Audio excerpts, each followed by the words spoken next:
Hey guys, Zero here with a 2.0 Whirlwind Barb spec. That's right, you thought the Whirlwind Barb was gone, but guess again, it's back. So a little background before we dive into the build.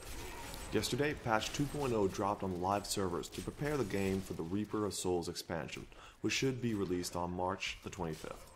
A couple of the many different changes that were introduced with the patch are going to cripple the current Whirlwind Barb. The two biggest changes are the reduction of lifesteal to 10% of its original value once you hit level 60, and the reworked Wrath of the Berserker rune Thrive on Chaos. This last one was changed from extending its remaining duration for every fury spent to regenerating life for every fury spent. This means that the infinite amount of Wrath of the Berserker is no longer a possibility, and also the crazy amount of life back is no longer a possibility. Basically, the build is done for. So, the way we save this build is by letting go of two of the three staples of it. We keep Sprint and we keep Whirlwind, but we turn to other skills for healing and damage. Whirlwind and Sprint will deal damage, but their main purpose is to move fast and move through enemies, thus never being in a single spot for too long. Since ground effects are the hardest hitting enemy skills, this will significantly reduce the damage you take. You will take Rend with Lacerate to deal massive amounts of damage over time. The downside to Rend is that it halts your movement while whirlwinding, so you'll have to learn to use it when Run Like the Wind is about to end and just before you start it back up. Fury generation is also harder now, as Battle Rage's rune Into the Fray no longer gives Fury per crit. Thus we need to alter a few runes and a few passives to account for this. Firstly, Whirlwind will use the rune Wind Shear to gain Fury every time it hits an enemy. Secondly, the passive Unforgiving will generate 2 Fury every second, and remove Fury decay. Now, onto life.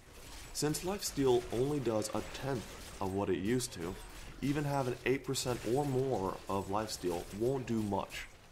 For example, if you do an average of 40k DPS, you get around 300 life every second. This is junk. This is not going to help. Life regen seems to be the new thing. The benefit of it is that it ticks no matter what. Be you frozen, be you stunned, it still helps. It's also fairly easy to obtain.